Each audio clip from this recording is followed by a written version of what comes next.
So, good day everyone. I am John Steve Walnas, major in Culture and Arts Education. So, today I will be explaining to you my school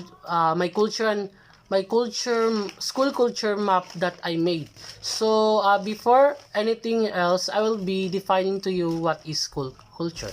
So, school culture, according to Fulan 2007, school culture can be defined as the guiding beliefs and values evident in a way school operates.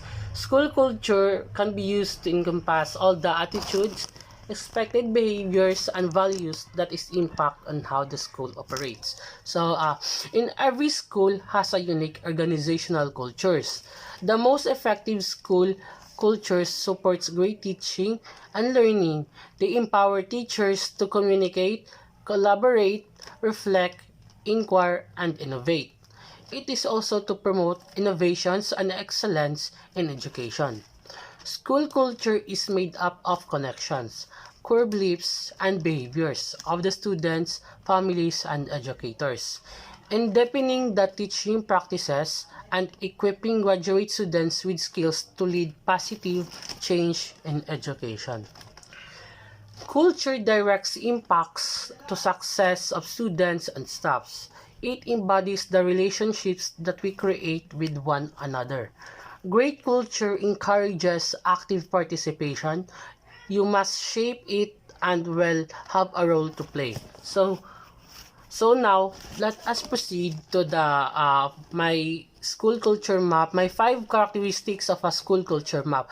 So the first one is attention to us attention to culture is everywhere. The next one is nurturing environment with the expectation, engage staff and engage students, the commitment to lifelong learning, and the last one is holistic sense of responsibility. So before that, let us proceed. Let us tackle first the attention to a culture is everywhere. So while students to learn during class, there is also much that is learned implicitly outside of the classroom.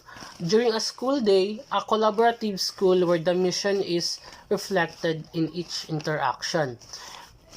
Interaction will take this into account. A school culture is made up of traditions, routines, expectations, and interactions that takes place. Attending to these factors in a way that reflects the mission and values of the community. In, in and outside the classroom are the key to a healthy culture. Shared vision and high expectations go a long way towards achieving a school's mission. When faculty, staffs, and students are deeply engaged and embrace their school's culture, it reverberates throughout a school community.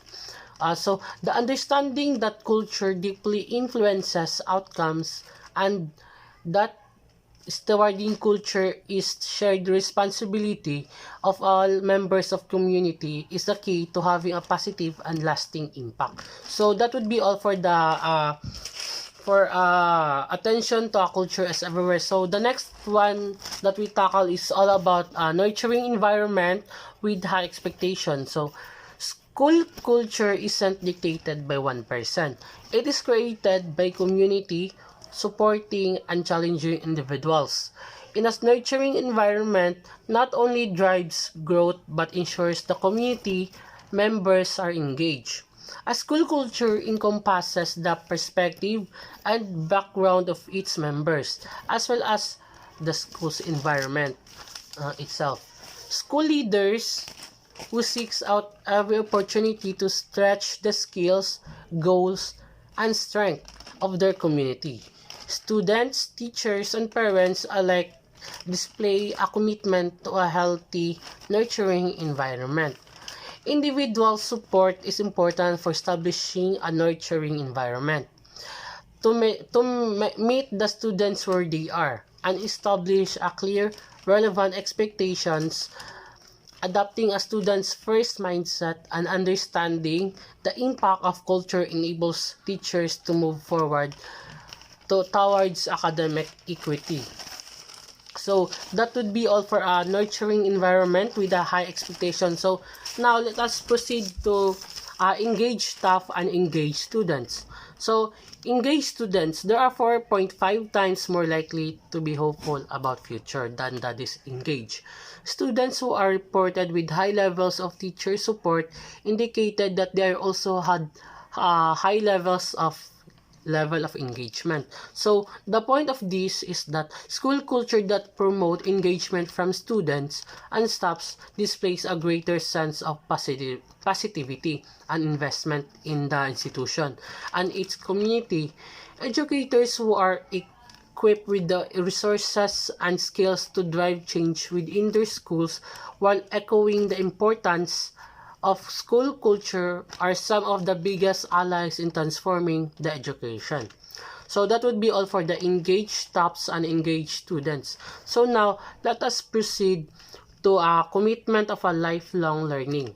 So in lifelong learning, belief, values, and actions spread the farthest when is the school community should feel compelled to participate in learning process. Teachers who model inquiry, curiosity, and even uncertainty create understanding that what students have not yet learned, who can be learned and can be learned, that a desire to learn is the first and most essential step in this process. As an established sound vision and practices that model learning go hand in hand with the effective school culture. It is important to keep that in mind that as we learn, culture can change. A school that consistently reflects about the needs of students and staff is more likely to sustain an effective culture. So, that would be all for the commitment to a lifelong learning. So, now let us proceed to the last one, the holistic sense of responsibility.